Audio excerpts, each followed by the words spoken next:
যারা প্রতিদিন ছোট্ট একটি দোয়া মাত্র 11 বার পাঠ করবেন, আল্লাহ পাক রব্বুল আলামিন আপনার জীবন যৌবনের সকল গুনাহ ক্ষমা করে আপনাকে শিশুর মতো নিষ্পাপ মাসুম বান্দা বানায় দিবেন। আপনার পরিবার সংসারে আল্লাহর পক্ষ থেকে গায়বী রিজিক দান করবেন। বৃষ্টির মতো অফুরন্ত রিজিক আল্লাহ পাক রব্বুল আলামিন আপনাকে দান করবেন। অভাব অনটন দূর হয়ে যাবে।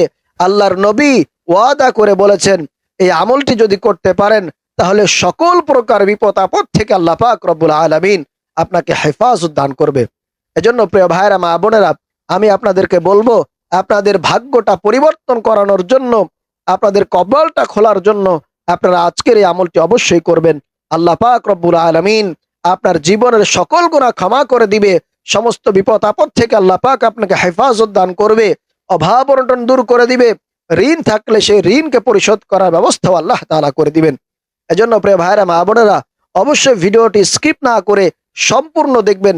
ইনশাআল্লাহুল আজিজ আল্লাহ তাআলা আপনার জীবন যৌবনের যত গুনাহ আছে সমস্ত গুনাহগুলোকে মাফ করে দিবে। আপনার দুনিয়াতে কোনো ধরনের দুশ্চিন্তা, টেনশন, পেরেশানি করতে হবে না। আল্লাহ তাআলা সকল কিছুর ব্যবস্থা করে দিবেন। আল্লাহর নবী ওয়াদা করে বলেছেন, এই আমলটি করার জন্য আপনাদেরকে কোনো প্রকার ওযু করতে হবে না। ওযু ছাড়াই আজকের এই আমলটি করতে পারবেন। এক নম্বরে যে আমলটি করবেন সেটা হলো, প্রথমে আপনাদেরকে নবীজি সাল্লাল্লাহু আলাইহি ওয়াসাল্লামের প্রেম ভালোবাসা বুকে ধারণ করে আল্লাহ পাকের উপরে পরিপূর্ণ বিশ্বাস রেখে, আস্থা রেখে, আমলের প্রতি পরিপূর্ণ ইয়াকিন রেখে আপনাদেরকে এই দোয়াটি পড়তে হবে, আমলটি করতে হবে। প্রথমে আপনারা বসে আপনারা দুরূদ শরীফ 11 বার পাঠ করবেন। সাল্লাল্লাহু আলাইহি ওয়াসাল্লাম, সাল্লাল্লাহু আলাইহি ওয়াসাল্লাম, এই ছোট্ট দুরূদটা আপনারা 11 বার পাঠ করবেন। যে ব্যক্তি একবার দুরূদ পাঠ করে আল্লাহ পাক রব্বুল আলামিন ওই ব্যক্তির উপরে 10টি রহমত নাজিল করে। সুবহানাল্লাহ। 10টি গুনাহ তার আমলনামা থেকে কেটে দেয় এবং 10টি নেকি তার আমলনামায় যুক্ত করে দেয়। সুবহানাল্লাহ। এমনকি যেই ব্যক্তি দুরূদ শরীফ পাঠ করে তার সালাম রাসূলুল্লাহ সাল্লাল্লাহু আলাইহি ওয়াসাল্লামের রওজা মুবারকে ফেরেশতারা পাঠিয়ে দেন। সুবহানাল্লাহ। এজন্য প্রিয় ভাইরা মা বোনেরা, অবশ্যই আপনারা প্রথমে 11 বার ছোট্ট দুরূদ শরীফটি পাঠ করবেন। সাল্লাল্লাহু আলাইহি ওয়াসাল্লাম, সাল্লাল্লাহু আলাইহি ওয়াসাল্লাম। এরপরে আপনাদের জীবনের যৌবনের জানা অজানা শিরকি, বিদআতি, কবিরা, সগীরা যত গুনাহ করেছেন, জিনাহের গুনাহ, ব্যভিচারের গুনাহ, মানুষকে কষ্ট দিয়েছেন, সেই গুনাহ যত গুনাহ আছে সে সমস্ত গুনাহ থেকে নিজেকে মুক্ত রাখার জন্য, গুনাহ থেকে ফিরে আসার জন্য আপনারা তাওবার দোয়া পাঠ করবেন। সেটা হলো, আস্তাগফিরুল্লাহ রাব্বি মিন কুল্লি যামবি ওয়া আতুবু ইলাইহি। আবারও বলছি, আস্তাগফিরুল্লাহ রাব্বি মিন কুল্লি যামবি ওয়া আতুবু ইলাইহি।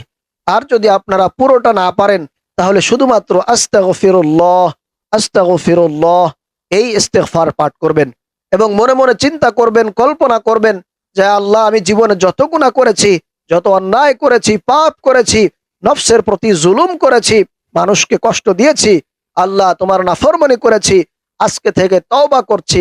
আল্লাহ, জীবনে আর কোনোদিন এই সমস্ত গুনাহ করব না। এবং গুনাহের জন্য আপনাকে লজ্জিত হতে হবে এবং আল্লাহর কাছে ওয়াদাবদ্ধ হইতে হবে। যদি এরকমটা করতে পারেন, এরপরে যদি আপনারা এই ইস্তিগফারের যে দোয়া, আস্তাগফিরুল্লাহ রাব্বি মিন কুল্লি যামবি ওয়া আতুবু ইলাইহি, এই দোয়াটি পাঠ করতে পারেন, অবশ্যই 100% আমি গ্যারান্টি দিয়ে বলতে পারি, আল্লাহ পাক রব্বুল আলামিন আপনার অতীত জীবনের সমস্ত গুনাহগুলো মাফ করে আপনাকে শিশুর মতো নিষ্পাপ মাসুম বান্দা বানায় দিবেন। এরপরে আপনি যেই দোয়া করবেন, আল্লাহর কাছে হাত তুলে যা চাইবেন, আল্লাহ পাক রব্বুল আলামিন আপনাকে তাই দান করবেন ইনশাআল্লাহ তাআলা। প্রিয় ভাইরা মা বোনেরা, তাহলে প্রথমে আপনারা দুরূদ শরীফ পাঠ করবেন 11 বার, এরপরে ইস্তিগফার পাঠ করবেন 11 বার, অথবা 3 বারও পাঠ করতে পারেন ইনশাআল্লাহ, কোনো সমস্যা নেই। 3 নম্বরে ধনী হওয়ার জন্য, অভাব অনটনকে দূর করার জন্য, আল্লাহর পক্ষ থেকে গায়বী ধন সম্পদ পাওয়ার জন্য, বৃষ্টির মতো অফুরন্ত রিজিক যাতে করে আল্লাহ পাক রব্বুল আলামিন আপনার পরিবার সংসারে দান করে, এজন্য আল্লাহ পাক রব্বুল আলামিনের একটি ছোট্ট নামের জিকির আপনারা 11 বার পাঠ করবেন। ইয়া রাজ্জাকু, ইয়া রাজ্জাকু, ইয়া রাজ্জাকু, এই নামের জিকিরটি আপনারা 11 বার পাঠ করবেন। অর্থ হলো, হে রিজিক দাতা। প্রিয় ভাইরা মা বোনেরা, এই নামের জিকিরটি যদি আপনারা প্রতিদিন করতে পারেন, অবশ্যই আল্লাহ পাক রব্বুল আলামিন আপনার জীবনের সমস্ত অভাব অনটনকে দূর করে দিবেন। ঋণ থাকলে সেই ঋণকে পরিশোধ করার ব্যবস্থাও আল্লাহ তাআলা করে দিবেন। আপনার কোনো ধরনের দুশ্চিন্তা, টেনশন ইনশাআল্লাহ দুনিয়াতে করতে হবে না। আল্লাহ পাক রব্বুল আলামিন সমস্ত দুশ্চিন্তা, টেনশনকে আপনার থেকে দূরে সরায় দিবেন। সুবহানাল্লাহ। এজন্য প্রিয় ভাইরা, মা বোনেরা, অবশ্যই ৩ নম্বরে আল্লাহ তাআলার গুণবাচক সিফতি নাম ইয়া রাজ্জাকু, ইয়া রাজ্জাকু ১১ বার পাঠ করবেন। এরপরে ৪ নম্বরে সমস্ত বিপদবালা মুসিবত থেকে নিজেকে নিরাপদে রাখার জন্য, যাতে করে কোনো ধরনের বিপদবালা মুসিবত আপনাকে স্পর্শ করতে না পারে, এই জন্য দোয়ায়ে ইউনুসটা আপনারা ১১ বার পাঠ করবেন। ইউনুস আলাইহিস সালামকে যখন মাছে গিলে ফেলেছিল, তখন ইউনুস আলাইহিস সালাম তিনি মাছের ভিতরে যাওয়ার পরে এই দোয়াটি পাঠ করেছিলেন। আর এই দোয়া পাঠের কারণে আল্লাহ পাক রব্বুল আলামিন হযরত ইউনুস আলাইহিস সালামকে মাছের পেট থেকে বের করে নিয়ে আসছিলেন। এই বিপদ থেকে আল্লাহ তাআলা ইউনুস আলাইহিস সালামকে মুক্ত করেছিলেন। এজন্য প্রিয় ভাইরা, মা বোনেরা, যে কোনো ধরনের বিপদ আপদ থেকে নিজেকে নিরাপদে রাখার জন্য আল্লাহ পাক রব্বুল আলামিনের শিখানো এই দোয়াটি আপনারা ১১ বার পাঠ করবেন। দোয়াটি হলো লা ইলাহা ইল্লা আনতা সুবহানাকা ইন্নী কুনতু মিনাজ জালিমিন। আমি আবারও বলছি, লা ইলাহা ইল্লা আনতা সুবহানাকা ইন্নী কুনতু মিনাজ জালিমিন। তাহলে আল্লাহ পাক রব্বুল আলামিন আপনাকে সমস্ত ধরনের বিপদ আপদ থেকে আল্লাহ তাআলা সব সময় আপনাকে নিরাপদে রাখবেন ইনশাআল্লাহ তাআলা। প্রিয় ভাইরা, মা বোনেরা, এরপরে সর্বশেষ আপনারা আবারও ১১ বার দুরূদ শরীফ পাঠ করবেন সাল্লাল্লাহু আলাইহি ওয়াসাল্লাম, সাল্লাল্লাহু আলাইহি ওয়াসাল্লাম।